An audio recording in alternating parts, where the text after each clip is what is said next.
There we go. All right, so I'm going to show you how to use the adjustment brush. All right, so here is a picture, and I kind of like the picture, but it ain't right. It still needs some tweaking. I want, for example, I want these right here. I want them to pop out a little bit. The globe here in the shadow, I want that to pop out also. And maybe these here, I want those to pop out a little bit more. So basically, I want to make some fine localized adjustments. Okay, so the adjustment brush is, here I am in the develop module up above everything else. And if I go all the way over here to the right, there is the adjustment brush. Now the adjustment brush works just like the dodge and burn tools in Photoshop. It's got a brush setting. You can change the size of the brush setting with your left and right bracket buttons, just like you can in Photoshop. You can also change the size of the brush down here.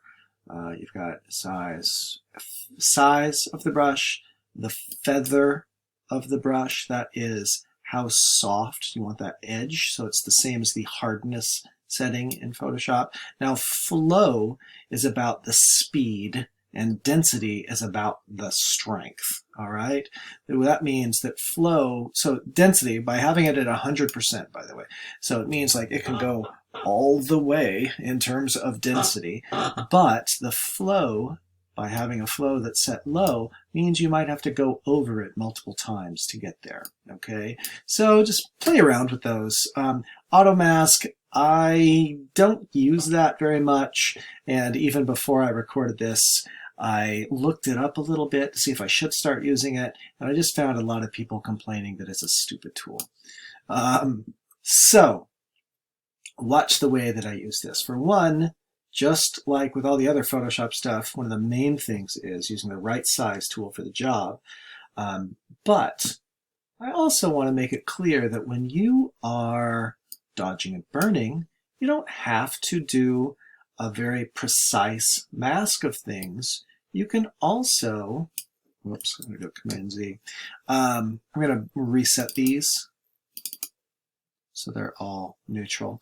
But you can also use sort of a softer edge, so that way it's less likely that your adjustments are going to be sort of noticed and look artificial. Okay, now here along this bottom edge, I don't have to be very precise, because when I make those changes, you'll see I'm trying to sort of fill it in now. Now I want to show you right there, show selected mask overlay. I think there's some keyboard shortcuts for this stuff too. I think O is the one that will do the mask overlay. Here, so there, that's not bad, that's one. Now let me show you, when I pull that off, that when I adjust the highlights, I can brighten that thing up, I can darken that thing up, and it's not actually affecting that area that went over where I was a little bit sloppy. The reason it's not, because I'm just adjusting the highlights, and that area is so much darker. Now if I get into exposure, I can start to see how it bleeds over a little bit when I go to the extremes.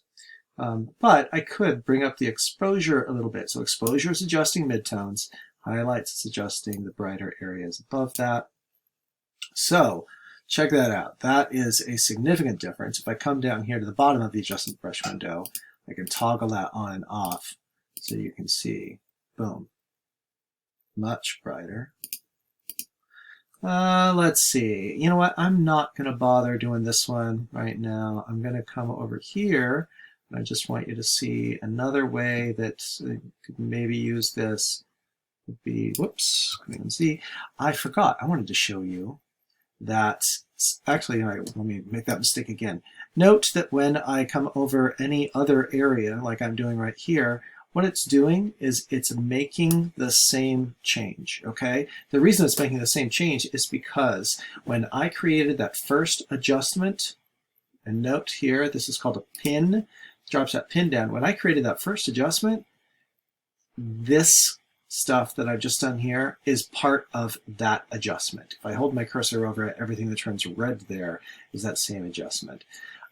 Just like in Photoshop, by the way, you can press and hold Option, and that switches to the, let's see, move my feather down. That switches to the subtract mode instead of the add mode. So I'm then erasing that adjustment. The other thing that I could do here is actually just click on erase to get rid of something that I've done. So if I want to adjust this globe down here and I want it to be different, here for mask, I need to click new. And that will set me up with a new adjustment. And what I'm doing here,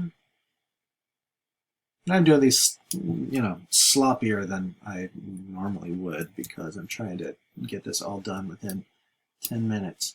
Kind of blowing this up a little bit. Filling it in a little bit. Use the right size tool for the job.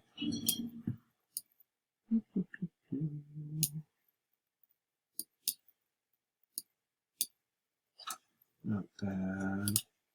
Let's just see. So there, if I bring the shadows up, boom, there it is. You can really start to see the edges of that. Now you can also start to see how I wasn't exactly right on there. Those edges a little sloppy. So maybe what's the best way?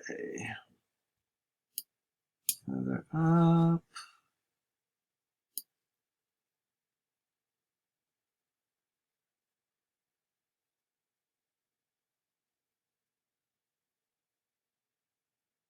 Trying to smooth that edge out so it doesn't look so overdone. Yeah,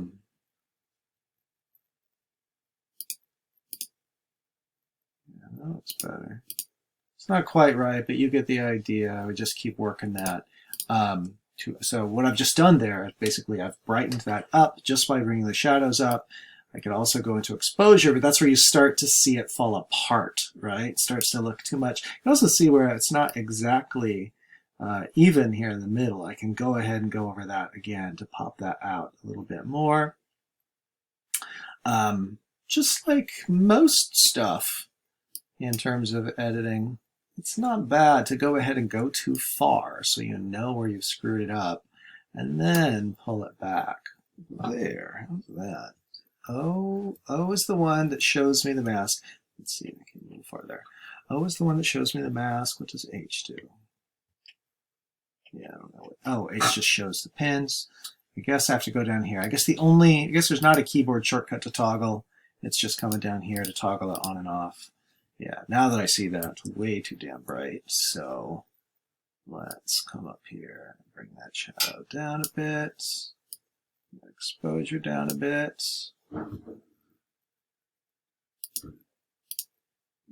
Yeah, that's a little better, huh? Still, actually, now that I see it, it's a little much for my taste. That's better, that's better, that's better. Okay, I'm going to do one more where I'm going to add one more new pin. And I'm going to come over this area. Let me see the mask so I can see it. There we go.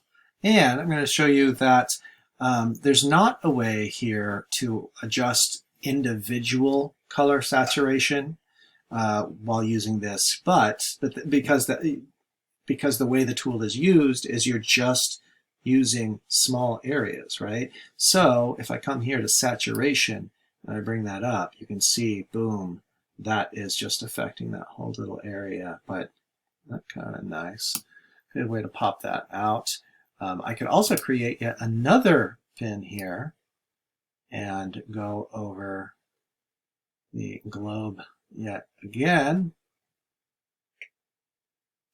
and I could pop the saturation up there. Obviously way too far, right? So you can see, but I'm going to pull that back a little bit. There, that's popped that blue out just a little bit. So before, after, before, after. Still not right, but I'm going to stop this to make sure that this screencast works. I've done this 4 times and software keeps screwing up.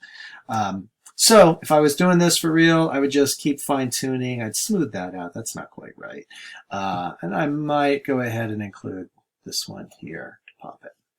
Did I cover everything? Size. Press Option to subtract from. Yep. All right. I think I got it all. Great.